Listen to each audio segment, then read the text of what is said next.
back again today with a live stream with Andrea Brachfeld. She's a flute player, and she's going to share her journey of overcoming focal hand dystonia with us today, which is really inspiring. I've heard a lot about you, Andrea, because I've come across your page and your story in the past several times, and you're one of the few people that have spoken out about it and written about your journey. So I'm really grateful for that, as it's inspired me in the past as well. And continuing today. Thank you. Thanks so much for reaching out, Katie. It's really a pleasure. You know, I know that a lot of people feel embarrassed and shameful about having this disability. And so they kind of try to hide it. And when that happens, it gets worse. So it's better to speak out. And I feel like that way I can help people, you know. Yeah, you're so right. And I feel like there's so many people that as I've been doing this, I've only been doing this for like 2 months so far, but I swear I've just had the greatest amount of people writing to me saying thank you so much. Like, there's some people where they feel like this has just torn down a wall that they haven't been able to tear down for years, and they finally feel some type of comfort and relief in hearing these stories from other people, and knowing that they're not alone. Because, you know, we have the Facebook groups online, and that helps too, but, you know, it's nice to actually hear it, you know, from other people, to hear their stories and interact with them as well. So that's kind of why I do the live stream, so that they can interact as well. Sure. So can you go ahead and start us off just by telling us a little bit about your background? Like, what really got you into flute playing? How did you start? What was your musical upbringing? So when I was 6 years old, my parents started giving me piano lessons. So I started playing, and, you know, it kind of turned into, you know, you've got to come in from playing outside with your friends to practicing. And I was like, well, I don't like that. You know, I'd rather play with my friends. So when I was 10, I was offered to play the flute in school. And I guess because I chose it, being, you know, the Taurian personality I have, I was like, well, I chose it, so I want to do it. So I started playing with 10, and yeah, so then when I was 16, by the time I was 16, I had my first gig, which was kind of weird, but I walked into this church where they still have a jazz series, and I asked the reverend if I could play. And I mean, you know, I was 16. He was like, well, do you have a group? I said, yeah, sure. And he said, well, do you have music? And I said, yeah, I do. Yeah. So he said, okay, you've got the gig. So I walked out of there and I fell apart because I didn't have a group and I didn't have any music, you know. But I figured if I want the gig, I have to tell him yes, you know. So I went to the High School of Music and Art, and I studied with Daniel Trimboli. By the time I was 20, I was pretty much playing in town. I was brought up at that time I was in New York City. So wow. I've been playing since I was 10, and I'm a little bit older than that right now. Well, you've accomplished a lot, you know, over the years, because you were very talented, because you ended up going on to the Manhattan School of Music and studying there. And I think I had read about how originally you had won a scholarship to somewhere else or something, or your school of your choice, but you decided to go with Manhattan because you kind of want to learn more of the traditional, you know, like classical studies of flute and that kind of stuff, even though jazz was like your passion, you know, the Right. kind of throughout the whole time. Yeah. And Right. when you're in Manhattan, oh, sorry, go ahead. Sorry. No, what I was going to say is, at the time that I was in New York City, you know, right now there are jazz programs all over the world, you know, in different colleges and universities. When I was growing up, we didn't have that. So there were two places you could go to learn jazz. One was Jazzmobile, and the other was Jazz Interactions. And it was like at the end of the year, it was in June, and everybody was sitting listening to people play, and then they announced the scholarship, and they announced my name, and I was like, I didn't like move, and the people next to me, they said, go ahead, go. And I was like, what are you talking about? They said, they just called your name. I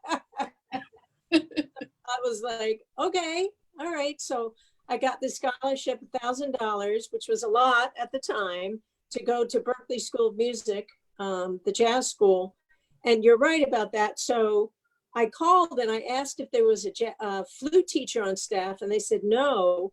And at least I had the sense to realize that I needed to learn how to play the flute before I played different kinds of instruments, you know? Mm-hmm. So that's when I actually took a year off between high school and college. And then I had gotten into Manhattan, and then I decided to go to Manhattan after that year. So. Oh, that's great. And you did a lot of work while you're there. Like you got involved in your and I can never pronounce this style of music. Charanga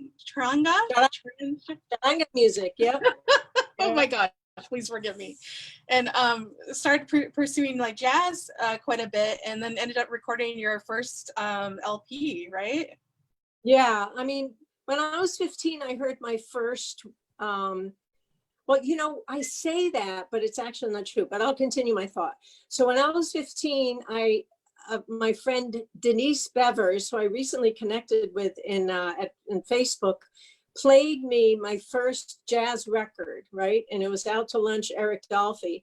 But that being said, when I was growing up, they had all those cartoons that had jazz in them, you know?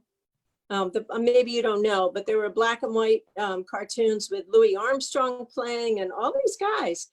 But anyway, so as soon as I heard Eric Dolphy, I was like, well, that's it. You know, that's what I want to play. So, you know, I did have a jazz group simultaneously when I was playing Latin music as well, charanga music, which is a combination of European, Cuban, and African music. Oh my gosh, wow. Yeah.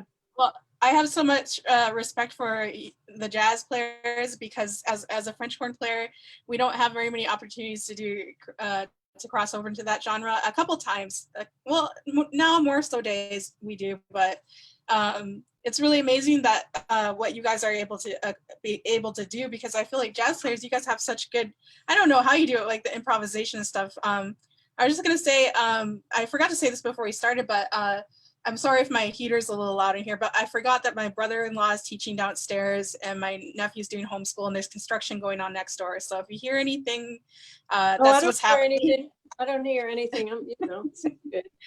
All right. And while you're there also, you also ended up getting an opportunity to do a gig in Venezuela. Then you ended up moving there, right? Right. Well, that was after I graduated Manhattan. I'd already been playing the Latin scene in New York for a while. And, you know, it was like this whole thing about, oh my God, you're a woman playing the flute, you know, and so they really publicized it and marketed it. You know, for me, it was like, oh, I'm the person that can pay my bills. I'm so happy, you know. So I was like, you can call me anything you want as long as you keep, you know, paying me for my gigs. So this guy in Venezuela, Renato Capriles, contacted me through the leader of this band, Charanga 76, and he said that he wanted to create a band around me. And, you know, at the time I was playing a lot of jazz, so I was like, yeah, I don't think I really want to do that. And then he said, well, you know, whatever you want, you'll get. And at the time I was reading this book about a blues singer. And she said, when you don't want a gig, you just ask for all this stuff and they'll probably say no. And so I asked for all this stuff and he said, yes. So I was like, oh, okay. So I decided to go down there for a month, and I ended up staying there for 2.5 years. Oh my gosh. Definitely unexpected, right? Yeah. Came back pregnant and married. I don't know if that's a good thing or a bad thing, but no, that's a good thing. Everything's good. Everything's Yeah, good. everything happens for a reason. Oh yeah. And while you were there, you also did you had your first Latin jazz band, right? Or formed your first Latin jazz band. Yeah, yeah, I did. You know, in Venezuela at the time, if they call them los extranjeros, the strangers, you know, people from the outside. If, let's say, there was a band that came in with 4 musicians, there had to be 4 Venezuelan musicians on the bill as well. And the promoter, his name was Jack Brownstein, he liked my band, and I guess he liked me, I don't know. And so he would call me to do these gigs. And so I ended up, actually my last gig in Venezuela, I opened for Chick Corea. Oh wow. And, you know, yeah, and I was 5 months pregnant. And it was great. You know, it was interesting. The drummer in the band, his name was Jorge Arias.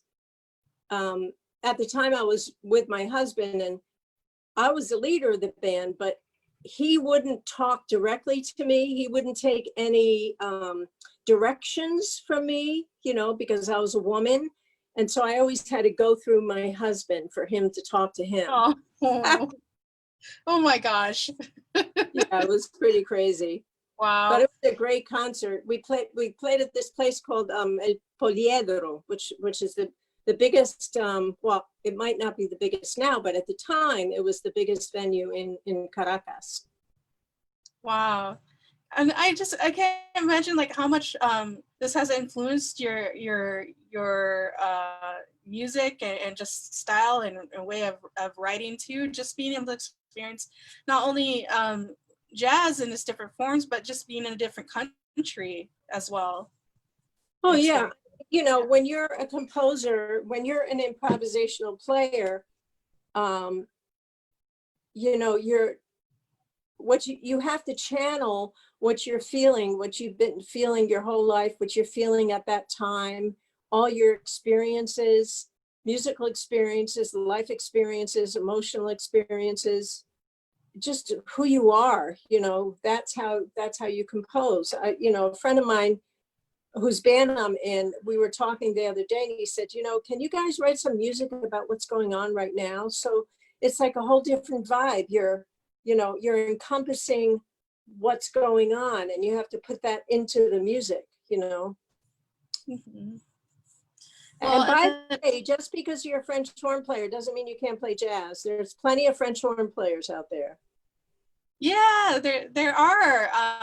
And I don't know if he's watching, but Mark, he's a horn player, a jazz horn player, and we're good friends. He has Andrea Dystonia, but if you're watching, I just wanted to say hi. I've dealt with somebody with that, and he got healed. Oh, you did? Oh my gosh. Oh yeah. Yeah, it's unfortunate, and I mean, you did eventually, you know, develop hand dystonia, but this was when did this happen? Was this like after you moved back home then? Oh yeah, way after I moved back home, after my second divorce. Oh no. Yeah, I mean, I was going out with somebody, and I was very much in love with him, and he dumped me. And at the same time, my, you know, he had, you know how when you get really close to somebody, they have your stuff and you have their stuff, you know. I just didn't want to give it to him. So my best friend, I won't say her name, said, oh, you know, he can give it to me, and then I'll give it to you. And I was like, okay. And then she said, and you know, maybe I'll become friends with him. So between being dumped and having her say that, it completely messed me up. And it really broke my heart, you know.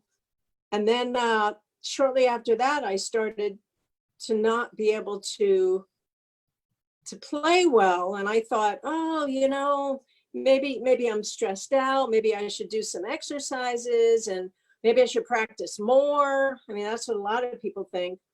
And then I woke up one day and it was like completely in full force, and I couldn't play a C major scale. My fingers on my right hand wouldn't get up, wouldn't, pick up, and my fingers on my left hand wouldn't stay down. So I was all, off balance. So then in the right hand, were you having like where just certain fingers were sticking to the keys, or was it just kind of switching back and forth? Or where is they were stuck on the keys. Yeah. I couldn't pick them up. Oh my gosh. I mean, this must have been, like caused some type of anxiety, just like, what the heck is going on? I know. So, I mean, it was pretty devastating, but, I'm the kind of person that, if I see a problem, I try to move into solution. But I didn't do that for a while. I stayed in victim consciousness for a long time. And I kept trying to figure out why it happened. And it really didn't help. And then when I changed my mindset to healer instead of why, victim consciousness, I stumbled upon this guitar player's website who said that he had, and by then I had diagnosed myself, even though I had gone to the head of neurology, Dr. Stephen Frucht at Columbia University in New York City. And I remember walking in and he said, how you doing? I said, I'm terrible. I've got focal dystonia. He said, oh, really? Well, why do you think that? And I told him. He said, well, let's check it out. And then his diagnosis was, yes, you've got focal dystonia. I said, well, isn't that nice? And, but anyway, getting back to the first part of the story, after I realized that I had focal dystonia, and I was told by many people that the only thing that worked was Botox, I had always been into the healing arts in one way or another. And I was also into natural foods, So when I asked Dr. Frucht, he said, you'd have Botox and they'd put it in the fingers. And by then my right hand was pretty okay, but my left hand was still like triggering off of my flute. And I said, well, if you give me this Botox, which is total poison, by the way, guys, so don't take it. Will it stay in my finger? And he said, oh, yeah. I said, oh, it won't travel to the rest of my body? He said, oh, no. And I thought, man, the head of neurology doesn't know my finger is attached to the rest of my body. And there's a bloodstream that's kind of involved in this equation. So I was like, yeah, I'm not going to take that, no way. So I moved in, I went to chiropractors and my regular doctor, and I mean, you name it, whatever doctor I could find, whatever healer, Qigong, whatever, any kind of healing that I could find. And then one day I was in my house and I was looking through the internet and I found this guitar player who said he had healed himself of focal dystonia. And so I contacted him and we ended up talking, and he said, well, the first thing I want you to do is go get a broomstick.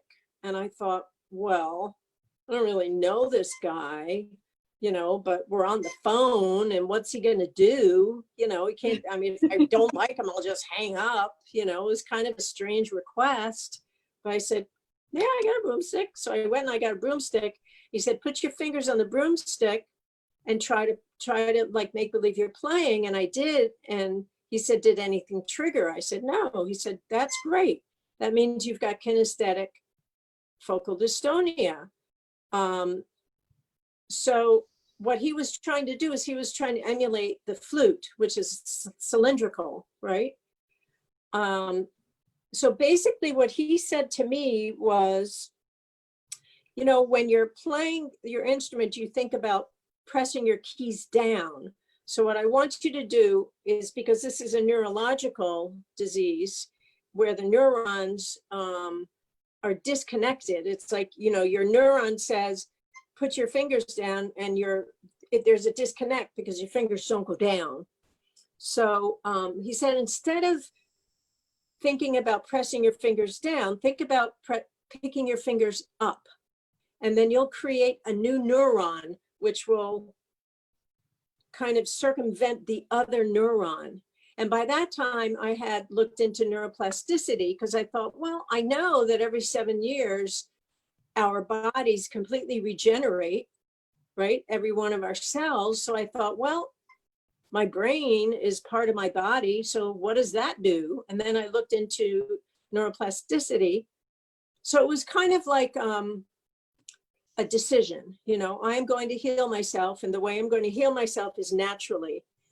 And then that moved into energy medicine, and it moved into understanding how stress and events that occur are kind of the catalyst to create the focal dystonia. And when I finally cured myself, I decided that I would help people who had focal dystonia. And I wasn't quite sure how I was going to do it, but it was a decision that I made. So I thought, well, you know, I'll get all these clients and we'll have all these sessions and, you know, blah, blah, blah.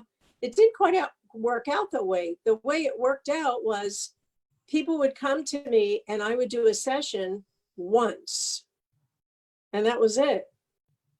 And if they were open to receiving, because it's not me that's doing the healing, I'm facilitating them to heal themselves. And what I do is I help them identify what the trigger was. I'm talking a lot, huh? No, I'm completely zoned in. Like you're doing a great job of sharing exactly like what you've done in your retraining and how you're helping others. I think it was really interesting that you were talking about the broomstick, and I also think one second, somebody just wrote in. Oh yeah, Frank. His name is spelled Frenc, Frank Horn. And he says, good evening. I struggle to strengthen the muscles of my embouchure despite studying. So so Frank, hi, thank you for chiming in. And I'll go ahead and address that in a second here, but I want to continue with your about the broomstick. I think that's really amazing because you know how we trick the brain, and I feel for me that has helped a lot too as well, like getting my mind kind of thinking in a different approach of how can I use my embouchure in a different setting or way than is, you know, I'm used to. Because as long as I'm using this one, you know, I'm letting my brain go into I'm playing the horn mode, the dystonia just, you know, goes crazy. So I had to do a trick where I had to pretend like, you know, when I was just trying to buzz into my mouthpiece, I had to pretend like I was blowing on hot coffee instead of usually breastfeeders, when we say we're blowing air out of our lip, we think of it like a thread, spinning a thread on the opening of our lip. Right. It's just very kind of streamlined, you know. And instead, I had to use this more like when you see a kid blow out a candle at a birthday party, they right. don't think about it. They naturally go, you know, right. Their cheeks popped and everything. But us, we're so trained to use our embouchure, you know, to just. We automatically set every time somebody tells us to blow air out of our mouth. Right. So right. I had to start thinking, you know, using it in different ways than I normally would have thought of it. So I started pretending like, okay, I'm blowing on hot food. So you have focal dystonia? Yeah, I have embouchure dystonia. Mm-hmm. Have you healed it? And I've recovered. I've recovered enough of my abilities to play again, but at like a amateur level, because I was advanced before when I was in college, but because of the, you know, dystonia, I've only been able to retrain to a certain degree, well, you know, like it's. Okay. So I'm going to jump in here because I know about Fadias, and there's a couple of other people that talk about retraining. The problem with retraining is it's only 50% of the battle. You do have to retrain because the dystonia is a physical thing that is in your body. There's no doubt about that. But if you don't deal with the root cause, then you end up getting it again or not completely healing. So I'm going to go out on a limb here because this is what I'm into these days. And I'm going to start talking about the chakras. Do you know what the chakras are? Yeah, I do. The crown chakra, the throat chakra, exactly. Yeah. So when I did that healing with the French horn player, and of course I'm not going to mention his name, he had embouchure focal dystonia. And after about 2 hours on the phone, what I gleaned from him was that when he was a child, his father used to make fun of him all the time. And he would make jokes. And when we were talking about it, he laughed about it, you know, and I could sense this deep sadness, you know, because it's like, I said to him, so you were a kid, like, how did you deal with that? And he said, I just did it. And I was like, okay, so here's the deal. From the time you were a kid till now, have you ever spoken your truth about how mean your father was? And he was like, I don't know what you're talking about. And I said, well, here's the deal. This is your fifth chakra. Your fifth chakra is about speaking your truth. And when that is blocked, there's all kinds of diseases that happen, including embouchure dystonia. You know, you can get thyroid problems, epiglottis problems, all that kind of stuff when you don't live and speak your truth. So by the end of the session, which was again 2 hours long, he was really, really quiet. And I was, you know, it was just a phone call, and I never know how strong I'm going to come on. So I always tell people, if it's too strong, let me know and we'll stop. We can stop anytime you want, because it's very, very intense, internal, emotional, biological, physiological, physical healing. And he said, well, my wife is in the other room. Long story short, I found out a year later, and again, that was the only session he had with me. I found out a year later that he was playing again. So when you have emotional blockages in your body, it's going to affect your body. You know, I mean, our emotions, our minds, our bodies, our souls, everything's connected, right? I mean, that's the way it is. You know, we're all one thing. So Yeah, I like that you brought that up because I really like that this week I in particular have you doing a live stream interview with me, and then Akiko, who is the mindful pianist, and she talks a lot about the mind-body connection as well. So it's really important to address as well, because we don't talk too much about that. Sometimes we do in the group, but not so much publicly all the time, because it kind of touches a lot of buttons, you know. It's like, oh. that's Yeah. why we virus now. That's why everybody's at home. That's why everybody's doing all this inner work, whether they like it or not. Mm-hmm. And so you've been able to retrain, and also with the healing work as well. And then so I also read somewhere that you got extensions on your G and G sharp keys. Oh yeah, hold on a second. Yeah.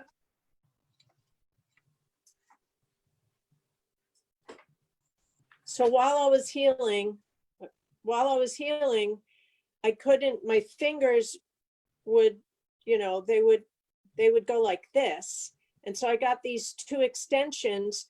So no matter how far back my fingers would trigger, I'd be able to press these keys down. Oh, wow. Oh, yeah, I see. Uh-huh. Okay, And yeah, that reminds me of what Alex Klein did. Like, he was showing me his oboe, and he made an extension on some of his keys and brought his keys more to the side so he could play it like saxophone. He said that Right. did the trick for him. Yeah. Yeah. I mean, I did that for a long time. I mean, listen, I walked around. I didn't walk around with a broomstick because everybody thought I was weird anyway. So I figured I better not do that. So I found a recorder that was, a recorder is cylindrical and it's smooth. And at the time I was teaching in a public school, so I would bring that with me. And every chance I could get, I would think about pressing my fingers down. So I was reinforcing these, the neurons. And I did have John Lunn create the extensions on this flute because I never stopped playing. I was recording and I was playing and teaching, so I couldn't stop playing. But eventually, let's see, 5 years ago, so it's pretty soon. In 2015, I got my new Haynes flute because this is a Haynes flute, and I just have the offset G. And it works great, Well, that's awesome. And I love that you've been able to go on and record. You've recorded so many albums and signed with so many people as well. And it just seems like you're a very creative person and always finding areas to go in and to continue your playing in as a creative way as possible. And I think that's really great. With recovering from focal dystonia, do you have any advice for so there are some players out there that do recover from the focal dystonia. Do you have any advice for, let's say, flute players in particular that recover from dystonia? Do you feel like when they recover, is it a good idea to kind of stick to their one style playing, or do you think they should do more multiple styles, or just be as creative as possible, as it has been a helpful thing? Do you think that would be a helpful thing? Yeah, I don't know if it matters. I mean, and by the way, just so everybody knows, I don't charge a penny to do these sessions, because by the time people come to me, they are so frustrated. They've gone to so many doctors, they paid so much money, and they've totally lost hope. So I'm like their last hope, which is the weirdest hope, and I'm okay with that. So I don't charge a penny. I do one session. I can feel immediately when we start talking if the person is receptive or not, and if they will want to do the work, because it's a lot of inner work. You have to be able to release, and you have to accept, and you have to know that you just have to be open to doing the work. A friend of mine, again, I won't say his name, contacted me because he is very famous and he had focal dystonia, and we had a long conversation, and he said because of his religious views that he really couldn't do this. And I kept telling him it's not really religious, it's spiritual. He said, no, it just doesn't feel comfortable. I said, we're done. That's cool, But a couple of years later, he came up to me and he said, I just want to thank you. And I'm like, for what? He said, I got totally healed after our phone call. I said, yeah, but we didn't do a healing. He said, I know. I was like, okay. I mean, I don't know. I'm just into helping people, That's really good. And I know what you mean by they have to be really open to wanting to start the journey of not just only the physical retraining journey, but the emotional as well, because I always see that, of course we have go through the stages of grief, but and then there's all this extra added baggage as well attached too. So it's very hard to get people to that point to face that, to be able to look it directly in the eye and bring it up. Oh, absolutely. And you know what? And in your question, when you start to heal, do whatever you want. Mm-hmm. Change the style of music if you want. When in 2008, when finally I was really able to play, I looked at myself and I asked myself, what do you want to play? What do you want to do with your life now that you can play again? And I was like, I really, really want to play jazz. And I just super, super focused on playing jazz and bebop and transcribing, Sonny Stitt solos and Clifford Brown and any solos that I liked, which I still do. And, because it's kind of like what this virus is doing is it's making us, we can stay in the past and lament the past, and we can be anxious about the future, or look at the background here. The only moment that is now. Wow. I love it. So if you stay in the now, if you stay in the present, that's where your empowerment is. That's where your point of strength is. And again, you have to be open to doing the work. And the work right now is everybody needs to look inside and see what's going on. And it's hard. People talk about meditate. Oh, I love to meditate and I love to chant and, and I fly away. Well, it's not about flying away. It's about allowing stuff to come up when you're meditating and you're chanting, and to deal with it, to deal with your issues, because you have to get clean. Your spirit needs to get clean in order to heal. So it's really a very intense process. And yep, hard work. What? It's hard work. It's hard work, but it's a decision that you make. Before it was, I breathe, I play the flute, and they were both on the same level. Now it's a little different. I love to play, and I still play, but my focus has changed slightly, that when I play, I want to heal. When people need help, I help. It's all about self-care. You have to find tools and strategies for self-care. And it's difficult because most people are either codependent, which is one end of the spectrum, or independent, which is the other end of the spectrum, but not interdependent. When you're interdependent, you're functional and you're healthy, and you might move one way or the other at one point or another, but then you try to move back to that middle ground again. Mm-hmm. Yeah, I agree. And I love that your background says to live in the now. It reminds me a lot of the Eckhart Tolle, saying in his books and everything. Mm-hmm. I mean, honestly, what I'm doing right now, is I'm looking online for virtual online real-time performance opportunities. I'm going to get a new computer. I'm getting a new microphone. I'm getting a new, I'm going to learn to do a recording program. I'm playing with Jam Kazam. I'm playing with a couple people on Jam Kazam. So at least I feel really good about playing music. And that's what I'm doing. I do yoga, I work out, I take walks. I'm doing what I can do within the restrictions, and I meditate a lot. So this is a time of self-care. So if you have focal dystonia now, this is your opportunity to really heal yourself. And if you need help, contact me and I'll help you. Mm-hmm. Yeah, it definitely is. And yeah, it's hard to, a lot of people, with the quarantine, it isolates us. So especially when you're living alone, it's like, forces you to have to kind of introspect, which some people completely avoid. They Right. Don't want to even go down that rabbit hole. It's easier that way. Yeah, it's easier to be in denial or avoid things. But I completely understand what you're saying.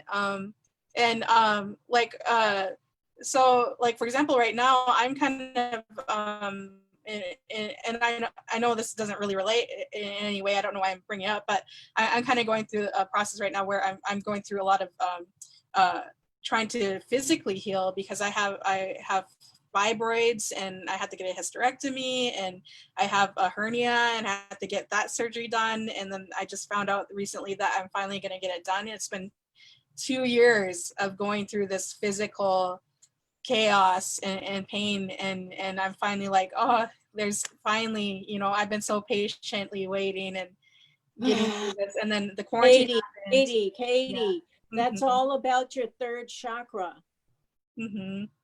because that's Yeah, the and it's all about your third chakra. It's all about your personal power.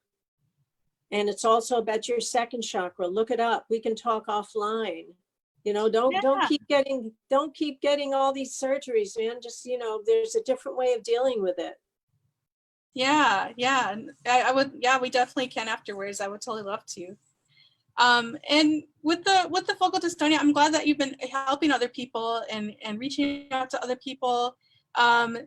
With as far as I know, there's not a lot of prevention that we can do as far as preventative stuff for focal dystonia. But did you have any maybe advice that you would have for, like, let's say a flute player comes to you and says, hey, I think that I'm, you know, I want to know how to avoid this or something. I don't even know really what to tell them. But do you have something that you would say or advice you would give? Yeah, absolutely. I mean, this is all about emotions. You know, we are very, very emotional beings. And if we've been brought up to suppress our emotions or express our emotions in a very negative way, everything has an effect on the body. So my advice would be to learn how to take care of yourself. You know, I mean, I had a very, very dysfunctional childhood, and I'm very grateful for it because it taught me so many things. There's a couple of books that are really great. There's Melody Beattie, Beattie, and her book is called Codependent No More. There's also a book called 12 Steps to Self-Parenting. Because, you know, I think that we're put in a position when we're children to be surrounded by people who give us lessons that we need to learn from these lessons.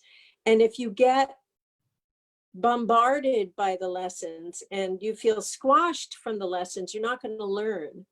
So my advice is to learn how to take care of yourself, to take care of your body, to do some kind of exercise. You know, I do yoga, I work out.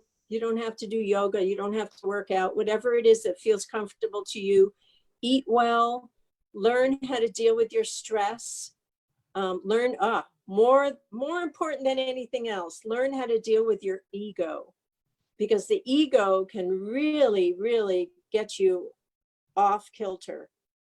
You know, if you're living from ego, then you're in a dualistic state of mind, and there's no middle ground. There's only black or white, or up and down, you know, good or bad, and there's nothing in between. And if you don't have an idea of what your ego is, it's that little voice that when you're playing that says, that didn't sound good. That was terrible. Who do you think you are? You think you can really play? What are you doing? Yeah. Yeah, I definitely agree. I feel like and you know, when you get dystonia, it's really difficult because a lot of people will either, you know, well, of course they judge themselves so harshly by the way they sound, you know, but it's like, you know, you can't blame yourself for sounding this way when, you know, something isn't working right. It's not that you're doing No, a bad job. it's all about self-love, Mhm. self-care, self-esteem, self-acceptance. Once you move into that space and you're taking care of yourself on all those levels, then when the ego comes up and it says, you don't sound good, you say to the ego, thanks for sharing, but I don't want to listen to you right now. Okay, but you can stay in the sidelines if you'd like. Mhm. That's really good advice. I can't tell you how many people I come across that struggle with not only the losing their kind of self-image of being a musician. But just, giving themselves some slack throughout the recovery process. I mean, a lot of people will just, give up right away. They'll say like, that's it. I'm, Right. just moving on. I can't handle You know, it. Or, I have my latest workshop is called Addressing the Holistic Needs of the Professional Musician on a Physical, Emotional, Psychological, Financial, and Spiritual level. And I address all of the concerns that come up when you're a musician that you've never heard of in school, because they don't bring it up, because school is more egocentric.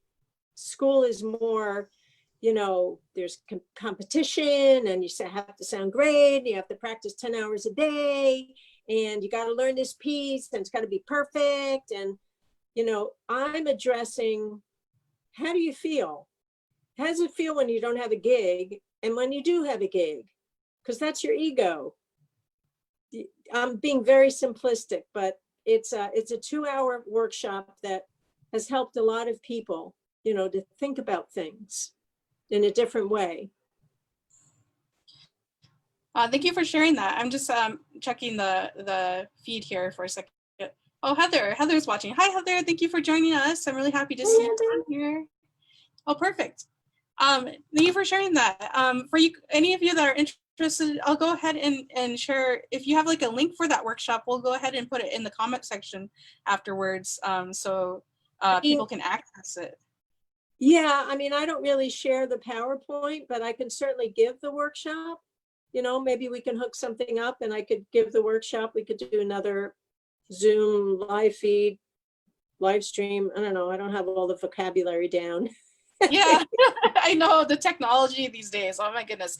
Yeah, it took me a lot to adjust to this as well, like Zooming. And I never thought I'd be the type of person who would be Zooming. I avoided Twitter forever and like all that kind of stuff. I was just like, I don't want to be a part of it. But luckily, thanks to a friend, a musician friend, they're like, you really should get more involved in it because, of your blog and your, recovering and everything. They're like, it's something you got to share. And I was like, well, I do share it in the blog. They're like, you got to be more upfront about it. And I was like, I'm not really an upfront person, and they're like, do it. And I was like, okay, I'll do it. So kind of forcing myself to learn all this new stuff, in Zoom Me too. Before we go, I just want to double check and see if I have any other questions I want to cover before we head out. Sure. And and you in 2015 you were awarded the best jazz flute by the Hot House magazine. Yeah, and I'm just proud of all the work you've done as far as composing and continue your creativity and especially your healing energy as well. I mean, I think it's really great that you've been able to bring this all back, like you said, to self-love, to making sure you're taking care of you and doing the best things in your life that help you be happy, And, yeah. Isn't that really the point? I mean, when you get down to it, everybody just wants to be happy, right? But maybe, I was talking to a friend the other day and I said that, and he got a little turned off. I said, maybe the right word is content. Maybe not happy, but content, because you see, anybody who's on the planet who's human goes through stuff and is going to go through stuff. So no matter how beautiful they look and how their bodies are, perfectly sculpted and whatever impression they give you, they're all going through stuff.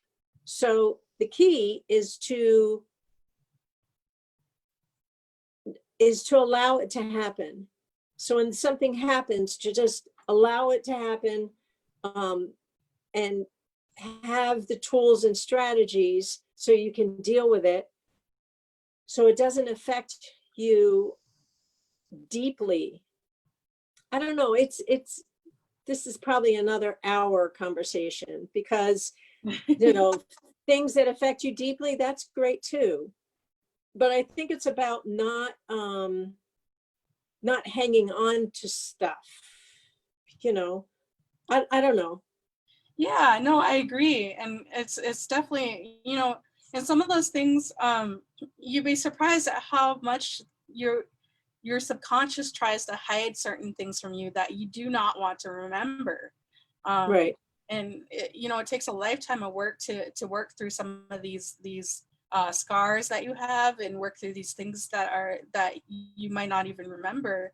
And so I give you a lot of credit for working in the healing arts, because it's such it's an area that a lot of people have fear about. But if even if you delve in it just a little bit, even if you just put your little tippy toe into it a little bit, I think people would be really surprised at how much healing they find just in having a Right. little experience with it. So I really give you a lot of credit for that. Well, thank you. But what I really wanted to say was, one of the keys that worked for me, and I always try to, not justify it, but I like to bring it back to me, because I know that people are different. Every experience, every heartbreak, every abusive situation, anything, everything good, everything bad is helpful. And if you can look at it like that, that every single thing that happens to you is a lesson. So your job is to learn the lesson, extract the love from the lesson, and then let it go, whether it's negative or positive. So, moving into blame and shame and guilt and, all that stuff is very, very low energy. David Hawkins has a book called Power versus Force. And he talks about how to test these energies with your muscles. It's called muscle testing.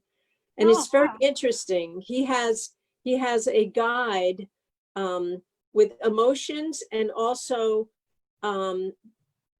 numbers attached to each emotion. And so, things like blame and guilt are very low on the emotional scale, and love and acceptance is very high. So when you start understanding that everything that happens to you is okay, then you start making peace with it, and then the healing starts. That's very good. And I think I totally agree. I really do think, and that's such a hard thing to do for many people. And it's a lifelong pursuit. Um, Absolutely. Yeah. yeah, I definitely, I feel like I'm along that mindset, because I have always, throughout the years, I've gone through a lot of stuff and worked through a lot of issues and things. And one of the most important things that have helped me, sorry, my sister's in here. Hey, Allie. um, and she's a trumpet player. Oh, nice. We're identical twins. Oh, Yeah. nice. And one of the things that have really helped me was understanding the poverty mindset versus the growth mindset. Because I happened to come across someone in my life at one point where they're complete opposite of me. They're very poverty conscious. And it was very hard for me to grasp my mind around what is going on with this person. Like, why are they, we had almost a similar upbringing, similar kind of experiences. And I met this person when I was like in a therapy group, and I thought it was really interesting, because he would say things like, I went through this and that, and the world is against me. And, he's like, I just never got the chance to do what I want to do because everybody hates me. And I would say, I would say, well, I went through the same thing too, but I always saw this as fuel to the fire. Like, I take this thing that happened to me, and I take the lesson from it, and I turn it into something that empowers me and moves me forward. And this has gotten me through so much, just by looking back and being like, you know what, that was a really bad experience, but it taught me something about myself. I didn't look at it like this taught me something negative about the world or negative about people. This taught me something about me and how I react and how I handle Right. things, and that kind of thing. So the growth mindset is so important. And I think, you know, when people go through something traumatic, like if somebody hasn't ever been through something, you know, traumatic for really, you know, most of their life, and then all of a sudden they're thrown into this chaos, it can be very, very, very catastrophic to them. And it's hard for them to, you know, learn how to cope with anything, you know. So Well, one of yeah. the tools that people can learn, and especially now, is meditation. You know, I started doing meditation when I was 15, and it's always given me the tools for concentration and also witnessing. So I can separate myself from things that are happening, not in a way that it's a disassociation, but in a way that the emotional trigger is eliminated. And it doesn't always happen, you know, because I'm human, but meditation is very, very helpful, and it's a good beginning, especially nowadays. And you can go online and find tons of people. But one of the person that I started with was Paramahansa Yogananda, the Self-Realization Fellowship, and they're still going strong, and they've got temples all over the world. And don't get put off because it's called temple. It's just it's a place, but that's one of the things that I would suggest people to do to help them out. Yeah, I agree. I totally agree. And I just want to say really quick, somebody commented, Felicia de Sanctus. She said, you're saying some very profound truths about focal dystonia. Thank you so much. She said hello. Okay. There's a couple of people, there's a bunch of people waving. So thank you guys. I've been trying to get back to you while we've been talking. Yeah, I definitely agree with that. I forgot there's something I was going to say. Oh my gosh, I can't remember what I was going to say, but yeah, I agree with the, oh yeah, with the mind and the meditation. Yeah, it's very helpful. One of my friends said something to me once that really stuck with me. He said that meditating it can be helpful as far as centering yourself, and just for many reasons. But he said sometimes we don't realize that we get all this clutter and thoughts in our head, and we get that, you know, that talking in our head that we're not aware of. Our, like you said, our ego likes to sneak in all the time and tell us things when we aren't even aware, and it's very tricky. And he said sometimes it gets so strong that we get to the point where he said you have to be careful, because sometimes your mind betrays you. You might think one thing is the truth, and it's not the truth. He's like, so he said you really have to take care of your mental health and keep on top of it, because your mind will betray you, you know, one way or another. So there's a great guy called Adyashanti, Adyashanti. He's fabulous. He's a Buddhist monk, and he just talks about all of this stuff. He's fabulous. He's got tons and tons of free YouTube videos that people can access. Oh, that's awesome. Yeah, I really love talking about this, because this is another area that I love as well, but I don't talk to people very much about it, because I you know, I feel like a unicorn. Like it's very rare for me to find another person that loves this area of healing. There's lots of around, I can tell you. Yeah, when I was in Colorado, it was a little bit better, you know. Right. But there are many. That's what this virus is all about. All of the light workers are coming out of the closet. Yeah, I know, right? You know? And, yeah. and because what's happening is the virus is forcing people to look at things that they haven't looked at. And then when they come to the point of, well, now what do I do? Then all the light workers have to start helping people, because they're going to be looking for direction. They're going to be looking for people who can help. And we've been doing this for years and years and years. You know what I mean?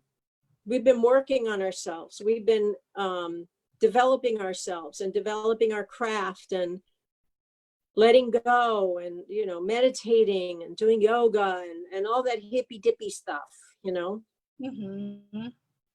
Yeah, I agree. And I definitely, it's interesting that you said that because I think the first time someone called me a light worker, I was like, I had no idea what they're talking about. Um, Nice. yeah, they're like, don't you have? Oh, someone said they said you seem like a very what is it called? Like an empath.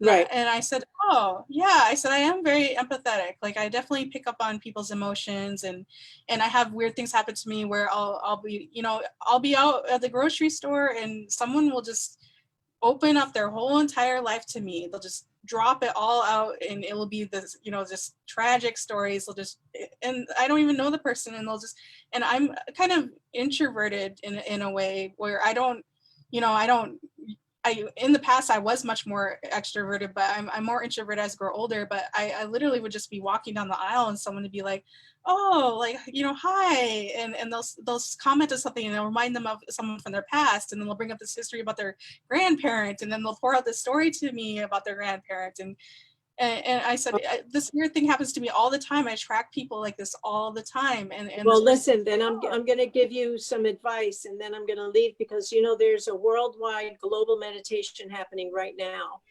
oh wow, okay, But my advice to you is that you need to protect yourself. You have to learn how to protect yourself, and it's very, very easy. All you do is you say, angels, please protect me.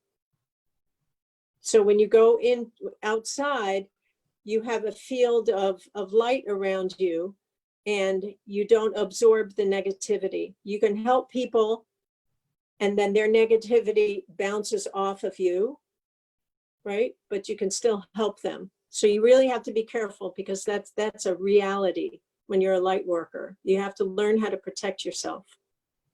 yeah, I agree. I definitely agree. Oh my gosh, cannot tell you. Yeah. Well, Andrea, it's been so wonderful talking to you about your journey and your career and the focal dystonia and your healing work. And I just love that you're doing so much to try to help others while also taking care of yourself as well. Always coming back to self-care. And I really love that because it shows the balance of the two sides of things, and not just, you know, I just want to help others, but what about myself? So Yeah. thank you so much for sharing all this. It's been a pleasure. And I know that a lot of people on the live stream have been commenting how it's you're bringing out these profound truths. So thank you for opening up about that. And then I'll go ahead and share more information in the comments with them if you send me anything. And then if I have any further questions, I'll email them to you as well. Absolutely. Yeah, absolutely. And if you're interested, you know, check out my music. My website is my name, and it's also andreaflute.com. And I have a YouTube channel that, you know, if you don't have any money these days, you can just subscribe to it. It's under Phoenix Flute 1, and that helps. You know, I'm also starting to do this YouTube channel called Talks with the Harona, and it's kind of a spiritual thing. I think I have 1 view. You gotta start somewhere, you know, you gotta start somewhere. Yeah, so what else? Whatever. But just so people know, I think for the next, let's see, 13 minutes, right? No, 14 minutes, there's a worldwide meditation going on right now. So if you don't know how to meditate, that's okay. But just sit quietly and notice your breath and just think about healing the planet. And I think that's a good way to end. Oh, thank you, Andrea. I agree. All right, Andrea, everybody go meditate, please. I'm going to be there with you as well. All right, Andrea.